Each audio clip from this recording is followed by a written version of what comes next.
Welcome to a brand new edition of Crunch Time. I'm your host, Becker, and we have a lot to get to today, a lot of football, and including some Black Monday NFL head coaches getting fired, and some baseball to mix in as well, and a lot more. Let's get started. It's Crunch Time. Starting off, we have NFL wildcard weekend this weekend, and we'll start off the Colts-Texans. So this is actually, considering for the games that ESPN has had for wildcard weekend, this is actually a pretty attractive quarterback matchup. Otherwise, the past couple of years, the matchups have been backups and guys off the street. But this is actually a good quarterback matchup. But the matchup to watch, I think, is Hopkins versus Hilton, DeAndre Hopkins and T.Y. Hilton. Two of the top receiver Hopkins for Houston and the top receiver T.Y. Hilton for Indianapolis. But I understand Indianapolis did really well after starting 1-5, went to the playoffs. Andrew Luck had one of the best seasons of his career this year. Except it is in Houston, and Deshaun Watson is a dual threat. He could run, he could throw. And, I mean, we didn't really even get to see his full potential last year because he got hurt. But, I mean, like last year, example, he went up to Foxborough and almost beat New England. But, I mean, we haven't even seen his full potential. And I just think, especially with Houston, their defense is a 1-2 punch with J.J. Watt, and they also have Jadeveon Clowney. So the Texans will win that game. That's the only thing for that game is that it's an actual attractive matchup, but I have Houston in that game. Moving to the next game, the night game of that game Saturday, is Seattle and Dallas. Now I understand and I'm aware that the Cowboys got Amari Cooper. I'm aware that they've done really well ever since Amari Cooper landed in Dallas. But I'm also aware that when I watch the Cowboys in the playoffs, I see them go golfing after the first round. So I'll just say it now. The Seahawks are going to win this game. Prescott has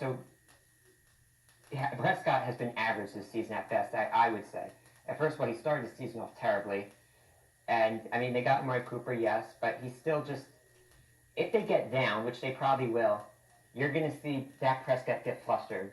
He's going to not know what to do. He'll throw interceptions. He'll fumble the ball. He'll get sacked. The Seahawks, especially with how Seattle's playing this year, Seattle, with Pete Carroll, has turned this Seahawks team, who everyone thought was going to be rebuilding. He's been able to turn this team around just like that in a snap of the finger.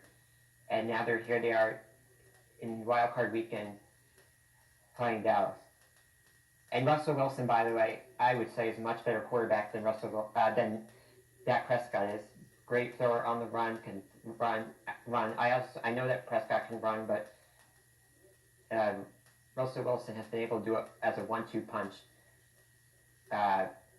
whereas Prescott this year hasn't been able to do both as well this season compared to last season. And the Seahawks defense it's not the exact Legion of Boom, but it's been pretty good, especially for what they've had this season. And I'll just leave it with what I said in the beginning when I just started talking about this game. The Cowboys always choke. What does Stephen A. Smith always say? A mistake waiting to happen, and what happens? He's like 100% right, like all the time. A mistake waiting to happen. The Dallas Cowboys. I have the Seahawks. In Big D.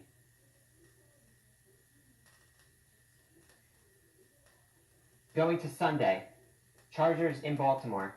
I understand Baltimore destroyed Los Angeles out in LA the last time they recently played.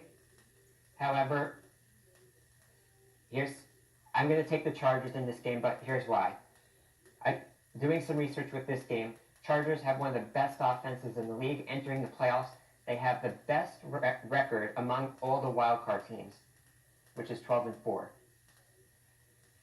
And I know Lamar Jackson went off against Los Angeles. I can't see him doing that again, though. I mean, it's called making adjustments on defense. It's called watching film. And also, Lamar Jackson's also a rookie, so I mean, I expect Lamar Jackson to make rookie mistakes in a playoff game, in his first career playoff game. And then, obviously, though, what the Chargers have to focus on is obviously containing Lamar Jackson because he is mobile. But going back to the Chargers offense is a non-stop offense. Melvin Gordon, Phillip Rivers. Phillip Rivers has been playing really well this year.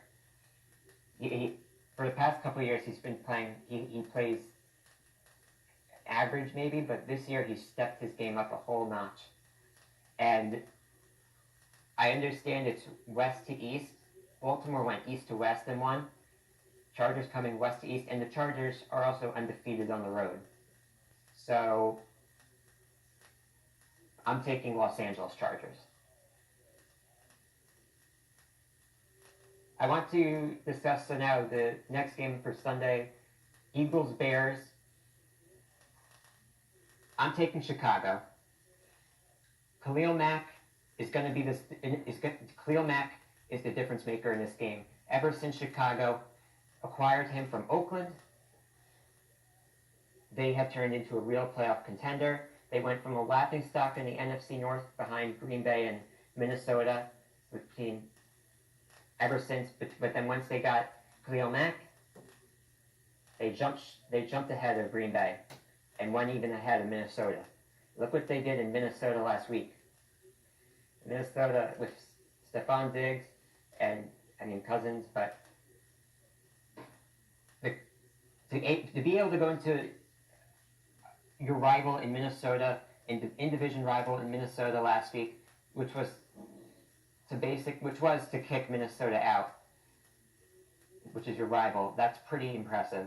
And then, I'm supposed to expect then they come back home and lose to the Eagles, who have been very streaky this season, struggled right off the bat.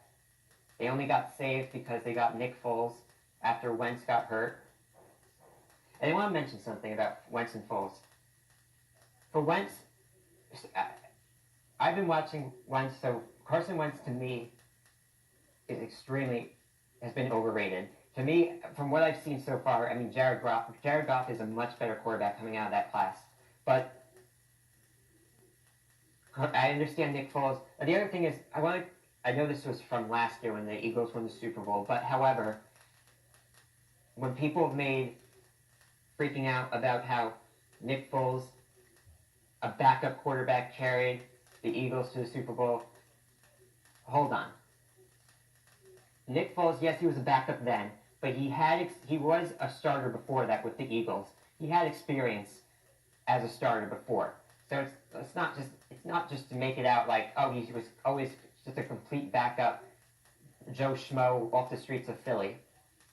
Now, he actually played in Lincoln Financial Field at the Link and also was a starter before he went to the Super Bowl. So let's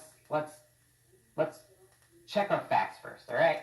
He was a starter, and when he was a starter, he actually was pretty darn good. I'm taking the Bears. I don't think the Eagles have a chance in this game. The Khalil Mack's just going to, completely take down Nick Foles in this game. I know he's been really good, as I mentioned, but this Bears defense is legit, for real. And they get a bonus because the game is in Chicago. And they have a developed quarterback who's been developing with Mitchell Trubisky. So you add it all up, I'm taking Chicago.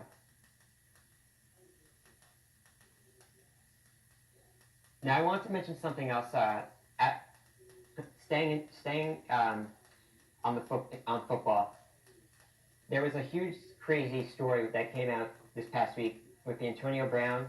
So got into an argument with Ben Roethlisberger about a route, and basically Roethlisberger wanted to redo the route, and Antonio Brown got angry. He left. He didn't show up to any more practices or meetings. Wouldn't return any phone calls from the team. And he showed up Sunday expecting to play, and Tomlin told him to take a seat. So, I think this is just adds another bad situation to the Steelers. They've already had the Le'Veon Bell thing situation this year. I mean, although Le'Veon Bell did have at least Le'Veon Bell had a reason to sit out the season, to not possibly get injured and ruin possibly getting a big contract. But Antonio Brown, shame on you. I mean, your team's playing a must-win game, and you're benched because Ben Roethlisberger hurt your feelings because he wanted to practice a route again. I mean, what is this, Pee Wee football? Grow up. You're in the pros. You're making millions of dollars. You're in a must-win game coming up. Your team needed you. I mean, yes, they won anyway, although they lost. They didn't get in because of Cleveland not being Baltimore, but shame on him. And the way, with everything that's been going on, the way that everything's been going on, with the way Tomlin's press conference happened with the media yesterday, and then you have Antonio Brown doing a live video with James Harrison trashing on Mike Tomlin, and you also have Antonio Brown who already liked a picture of him on Instagram in a Niners uniform. I mean, that's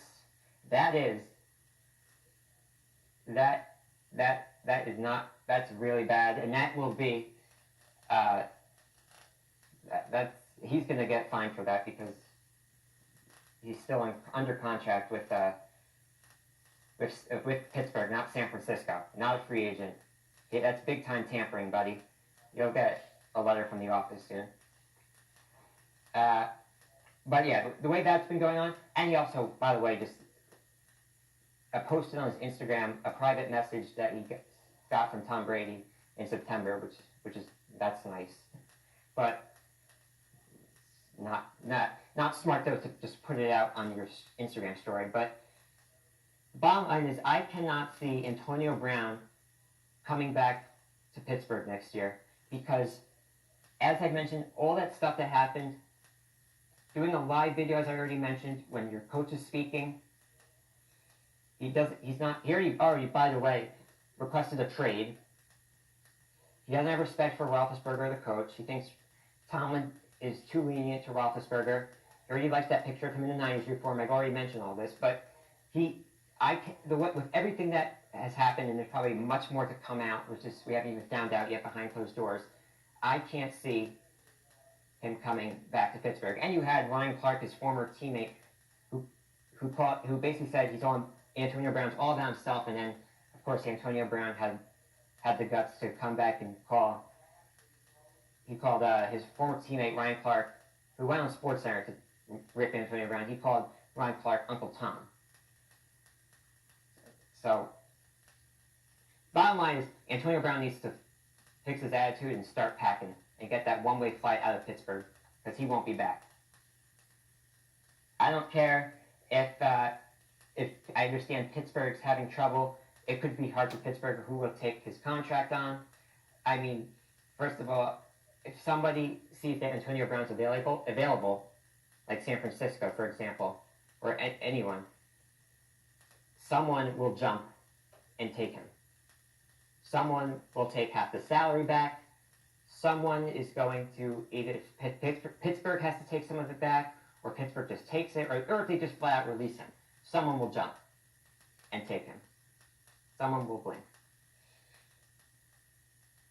Continuing on with football, though, this is also something I wanted to mention. We had Black Monday with all the NFL head coaches getting fired on Monday, late Sunday into Monday. We had 6 firings after Week 17,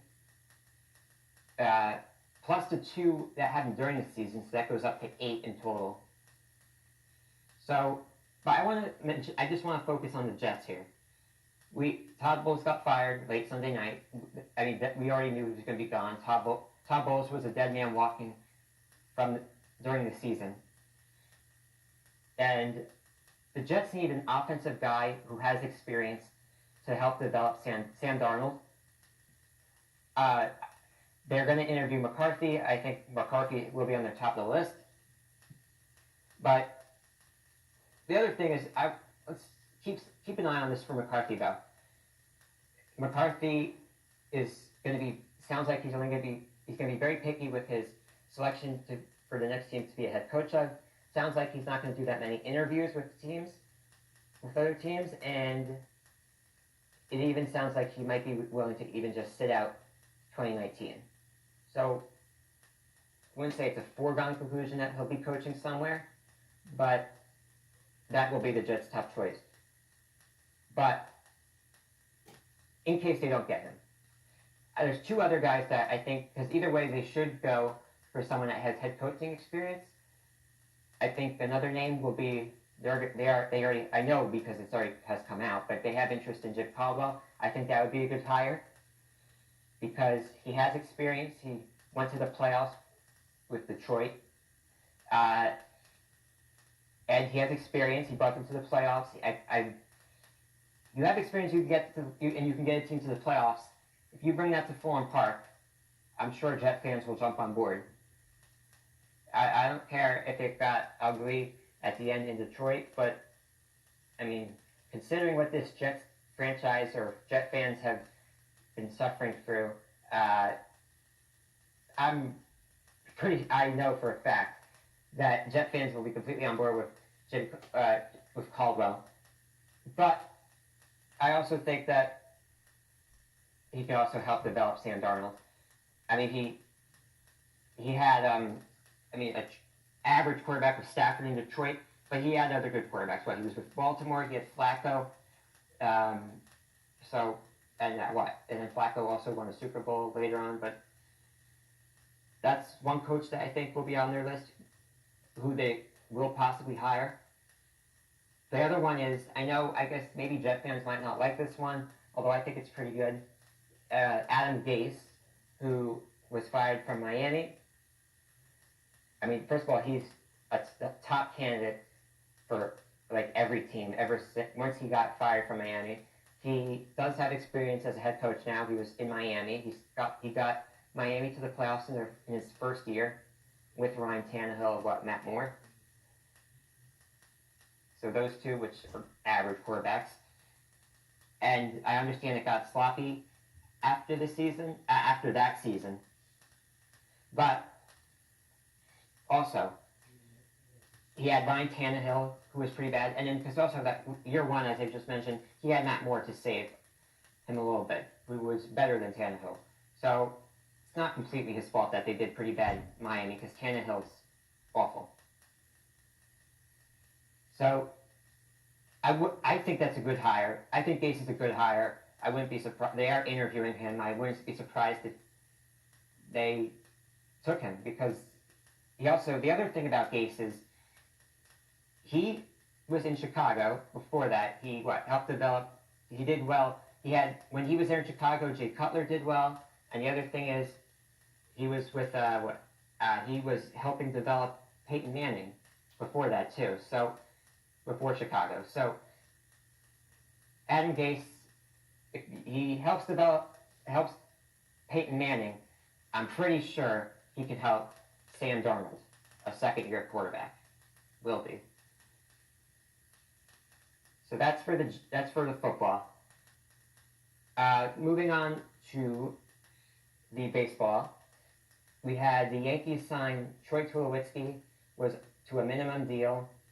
That's a good signing. It gives the Yankees some backup option in depth.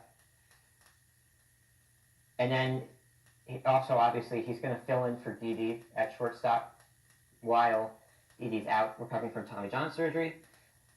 They will still be in on Machado. I mean, they won't be the highest bidder, although we know Machado really wants to play for the Yankees. And I wouldn't be surprised if they still did get Machado.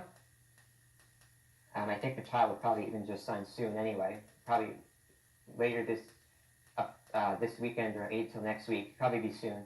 But that's a good signing. And he also could help fill in that hole because now they won't have Neil Walker coming back. So he could also be that when Didi comes back, he would be that utility guy replacing Neil Walker. And then here's the other thing. So if the Yankees do wind up getting Machado, you can still use Tulo. You have Machado at third. Tulo will be at shortstop. And that will be at least while Didi's out. Because then he'll be, either way, he'll still be the utility when Didi comes back. But then you have Andujar.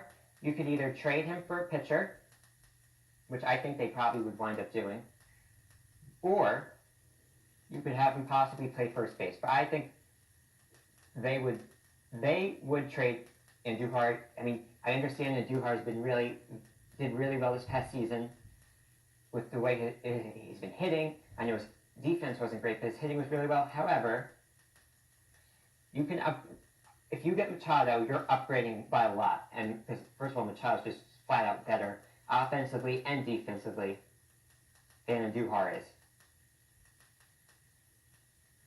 So that's what I take of the Tulowitzki and Machado situation. So, final thing, moving on to the hardwood, the final thing, I saw recently LeBron went on his show on HBO and claimed that he was the GOAT because of winning the 2016 finals. Now, this is where I'm going to bring in Reed's rant, and I understand that LeBron winning Cleveland's first championship is a big accomplishment. I'm well aware of that. However, something I want to mention before I even get to LeBron. LeBron supporters, Cavs fans, turn a blind eye toward this. They don't even look at this. The only reason the Cavs won that series in 2016 against the Warriors is because the NBA decided to, I don't know. Oh, yeah.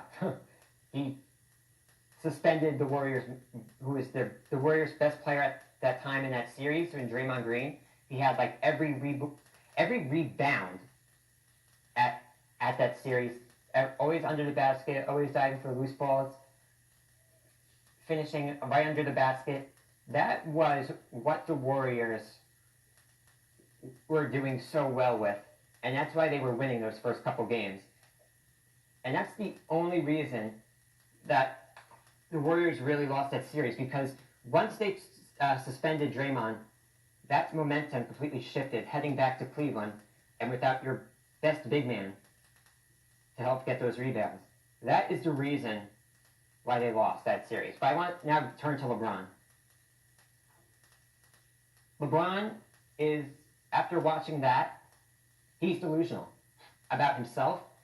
I mean, I'll mention this first. People will say, oh, well, Jordan was always much more emotional about himself. Except, just recently, he did an interview with ESPN's Michael Wilbon, and he mentioned that, well, he didn't admit that he's the GOAT, that he is the GOAT, but he also did have the common courtesy to acknowledge that LeBron, other players such as LeBron, is really, really, really, really, really good. Well, you turn back the clicker to LeBron's show. LeBron turns his eyes closed because, God forbid, he mentioned anything about any other player about himself for that part. So you look at that. Didn't even have common courtesy to acknowledge Jordan at all, and then that's just attitude stuff for LeBron, just right off the bat. I mean, you'd think that Jordan cared was all about himself. Well, look at what LeBron just did about caring only about himself for GOAT status. But then on the court wise, first of all, right off tip off, we'll just say this first. 6-3 is in favor for Jordan in terms of rings, because at the end of the day, people are going to look at rings to determine players' legacies. That is what they will be looking at. So right off the bat, LeBron's at a disadvantage because of the amount of rings that he has compared to Jordan. The other thing is, for his championships, first of all, the one in Cleveland in 2016 against the Warriors. I understand he had that huge block against the Warriors right when he chased down with Curry at the basket. I understand he had that, except he can also give a call to Kyrie Irving and thank him for hitting that big go-ahead three-pointer in Game 7 of the NBA Finals, which put the Cavs ahead. That was like the go-ahead basket in Game 7, which wound up putting the Cavs ahead and wound up winning the series for them. And then, oh, by the way, Kyrie later then didn't even want to have to play with you anymore and packed his bags to Boston. And you didn't even really want to keep him there. So someone does something someone helps you win that series. It plays a big part for that big go-ahead three-pointer. But you'll take your pride for your championship, but you could thank Kyrie first. And then when you get off the phone with Kyrie, you can give a call to Ray Allen for when you were in Miami against San Antonio, when Ray Allen hit that huge, gigantic three-pointer in the corner. It was to tie the game 7 against San Antonio. That defined the series. Once Ray Allen hit that shot, I mean, you would tell that whole series, that whole game went into Miami's favor. And last time I checked, LeBron James is not Ray Allen, and LeBron James did not hit that corner three-pointer, and he did not hit that go-ahead three-pointer in 2016 in the NBA Finals against Golden State. So, take that into consideration when you have that debate for LeBron versus Jordan. And LeBron, think a little bit more and a little harder, and have common courtesy on your way out the door to thank your teammates who had a big part of that series for getting you that ring, and to show common courtesy to some other great players too who played. It's not all about you. Last time I checked, Michael Jordan's pretty damn good too. That's all I have. I'm your Becker with That's All I Have, and we'll see you next time here on Crunch Time.